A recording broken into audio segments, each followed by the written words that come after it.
Chapter 120, 7th Year, Thunder. Neither Remus nor Peter, who had also been in the carriage, said anything to Sirius about Mary's intel. Peter probably kept quiet because he wasn't sure how valuable the information was.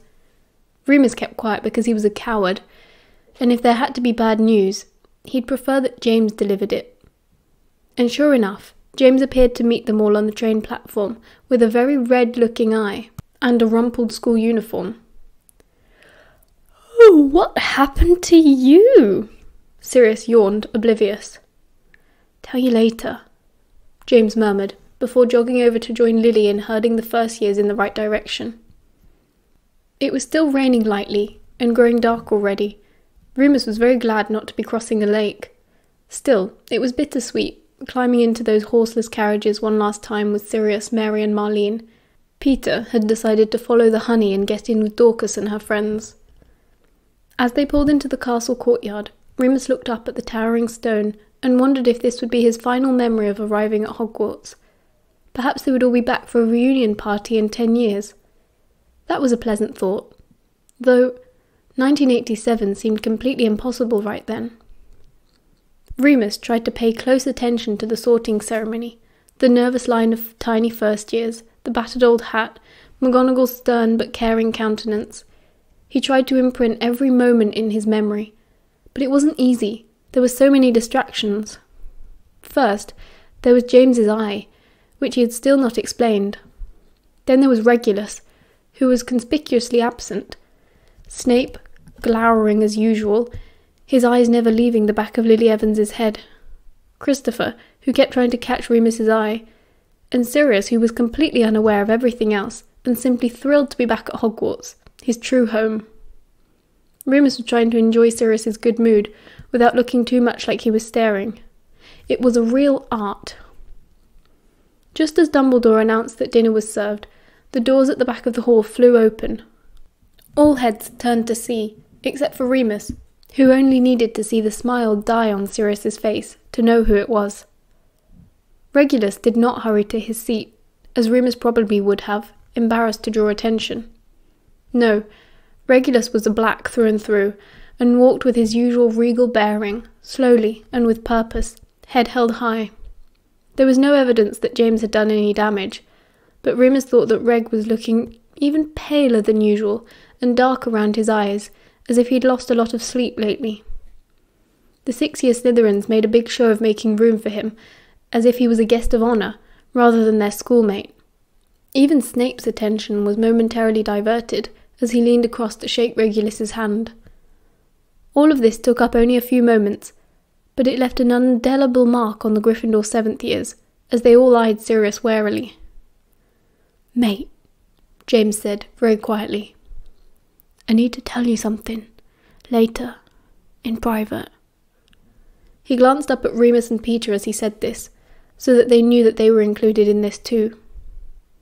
Sirius just nodded and kept his head down for the rest of the meal, only picking at his food.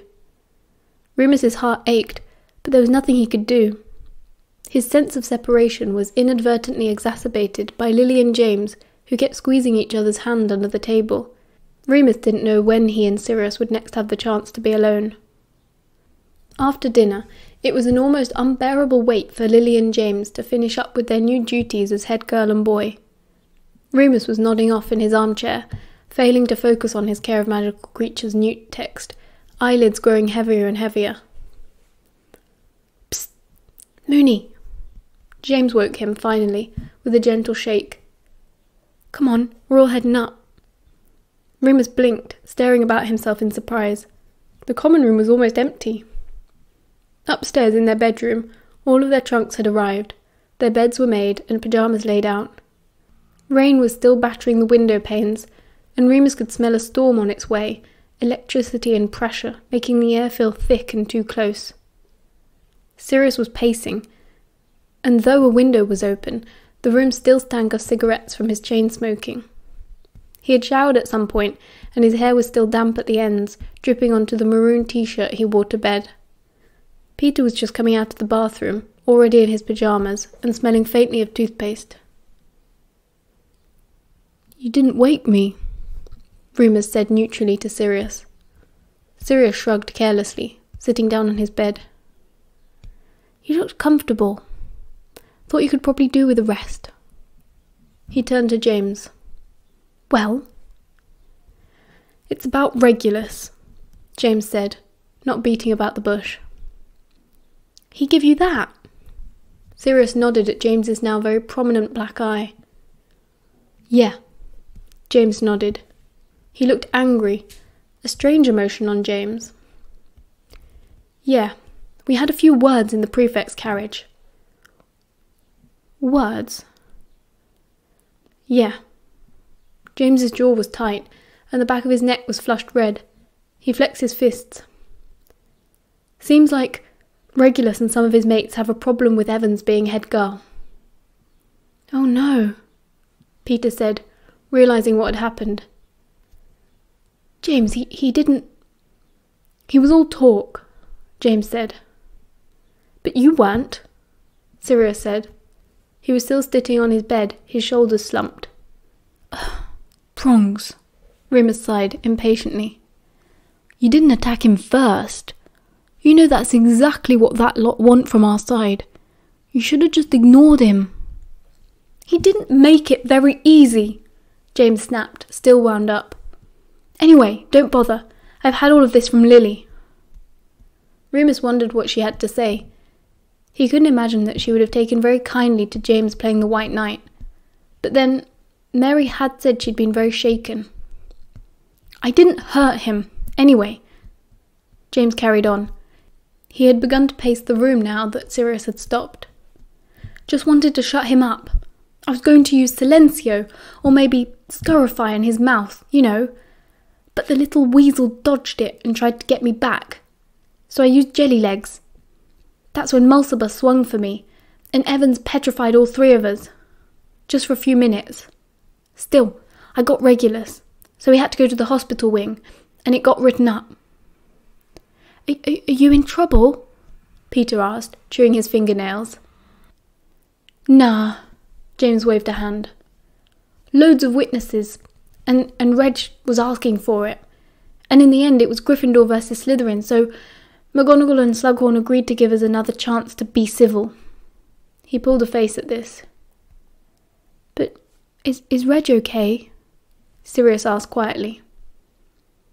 Yeah, fine. James nodded. He stopped moving and scratched his head awkwardly.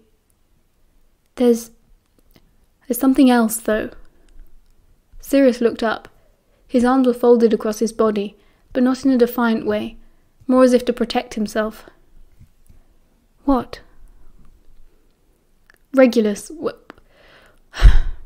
When Lily petrified him, he fell, and we had to lift him up onto his seat. He'd rolled his sleeves up to Jewel, and when I was moving him, I saw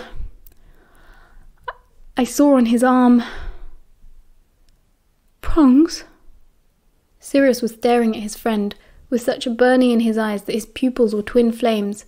He looked desperate, as if willing James not to tell him. He's got the mark. Peter made a noise and sat down hard on his bed. Remus bit his lip and stayed still, because he couldn't think of anything else to do that wouldn't look suspicious. Sirius swallowed. Remus could see his Adam's apple bop, then look down, then back up at James. Now he looked defiant. He gave another shrug, which was probably meant to be casual, except he was still hugging himself, so it just looked petulant. He tossed his hair.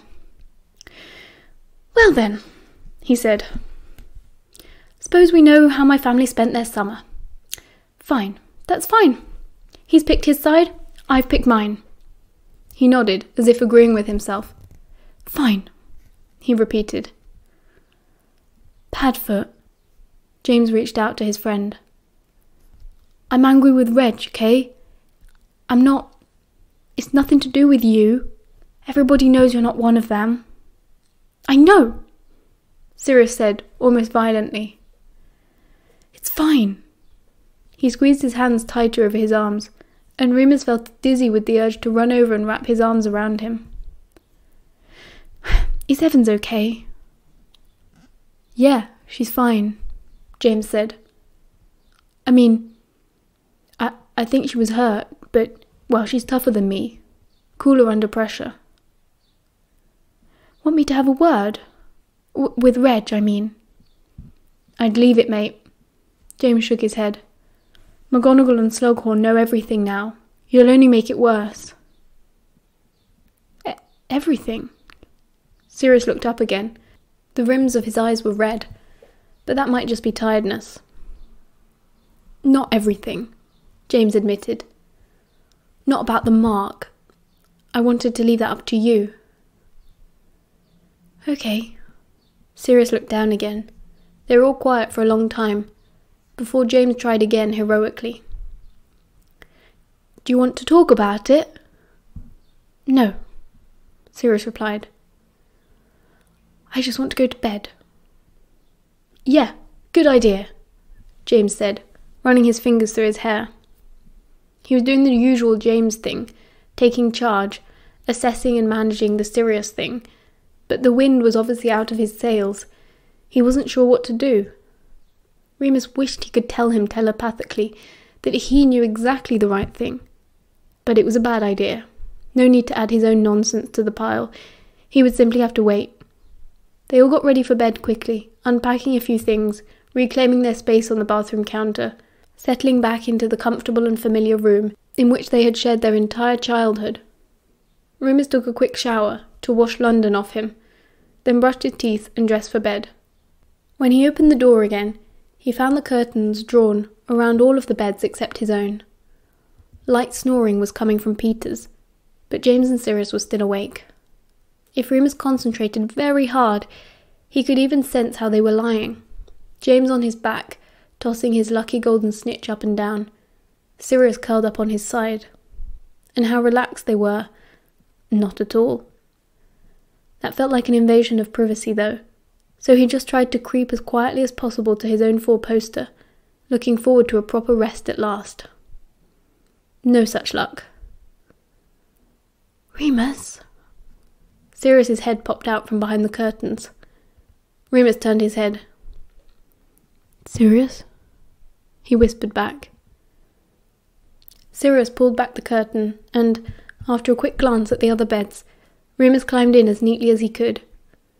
Inside it was pitch dark, but he could still see Sirius's warm outline, kneeling before him. He twitched his wand. Sonora Guisis. James isn't asleep yet, Remus cautioned. Are you sure you want me? Yes, Sirius replied. Please stay, just for a little bit. He reached out and grasped Remus's hand, squeezing it. Remus relented and finally put his arms around Sirius, pulling him closer. It was an immense relief. I'm so sorry about Reg. He's not even of age. I know. They pulled apart and sat cross-legged, facing each other. Sirius's head was bowed, his hair covering his face. He probably remembered how well Remus could see in the dark. I can't believe... I know it's stupid. I should have known all along that he would, but I don't know. I suppose I just hoped he'd... It's not stupid, Remus said. And we don't know he willingly joined. Remember what they did to you, when they wanted you to join him. Sirius flinched, but he didn't move away. Yeah, he murmured. I doubt it got that far with Reg. He always wanted it more than me. The whole circus, our parents' approval, the respect you get from purebloods just for being a black. We like to be popular and powerful. It only makes sense. That's why we're all Slytherins. You're not a Slytherin. No, I'm not. Sirius exhaled shakily. I used to think... What? I used to think maybe I didn't get sorted into Gryffindor because I'm brave or chivalrous, like James is. Maybe I just wasn't welcome in Slytherin because I haven't got the ambition. Ambition? Remus stared at him. Sirius, what Reg is doing, it isn't... It's not anything to be proud of. It's cowardly. He's doing exactly what he's been raised to do, without thinking, without questioning. Yeah, but... And you're the bravest person I know. Mooney. Really? Remus said, with such seriousness that it stopped Sirius in his tracks. Thanks, Sirius smiled. He reached forward again, plucking the fabric of Remus's pyjama bottoms and sniffing slightly. I thought that keeping quiet about you and me would be the hardest thing about this year, he said. Forgot about the stupid war. Yeah. Remus wasn't sure how to respond. He wished he could forget about the war too. Sirius looked up at him, sensing his unease. It's still hard, he said, keeping this quiet. His fingers kept playing with the cuffs of Remus's trouser leg. I feel like we're so far apart when the others are around. We're pretty close right now, Remus offered, hoping to cheer him up a bit. It worked. Sirius took this as an invitation and finally met his eye, grinning. He leaned over and, as their lips met, Remus forced himself to forget about everything else, just for a little bit. Afterwards, they found themselves crawling under the covers for warmth, sleepy and affectionate. I shouldn't get too comfortable, Remus yawned. I'd better go back to my bed. Not yet, Sirius whispered, shyly. Okay. His eyes were very heavy, though. He was in real danger of falling asleep. Remus? Mm-hmm. Tell me a secret. Sirius's fingers curled around his. I don't know. Go on. Something good. Happy. Perhaps now was the right time. He didn't like to bring up the Black family, but after all, it wasn't about Regulus or Walpurga. I could tell you about something I did in my second year, if you won't get angry. What did you do? Promise you won't get angry. It's a bit... Well, remember I was 13, and I only wanted to help. Merlin, Mooney, just tell me. Narcissa, he said. I gave her the idea to use the unbreakable vow. You know, to get out of the engagement. The engagement, not your engagement, because that was still too painful. Sirius was quiet. Remus bit his lip and turned his head on the pillow to get a look at Sirius's face. I'm really sorry for interfering, but you gave me that reading spell and you were so... I just thought you were so amazing and clever and brave. I wanted to do something to help you for once. But you didn't want to tell me about it. No, I didn't. At first, I didn't want to boast about it. And then, so much time had passed, it just didn't seem worth it. Mooney, Sirius exhaled again, exasperated this time. Honestly, you and your secrets. I'm sorry. Don't be sorry, Sirius chuckled, yawning again and shifting slightly to get comfortable. I suppose I did ask, and that's bloody impressive. I couldn't have come up with that, at 13. Well, you didn't, Remus smirked. So, you actually went and talked to my cousin? Yeah. She was terrifying. She still is, Sirius snorted. They all bloody are. Don't think about it now, Remus chastised him. Or I'll have to cheer you up again, and I can't think of any more secrets tonight. There are other ways, Sirius replied slyly. Remus laughed, hoping that the silencing spell was still secure. Harlot. End of chapter 120.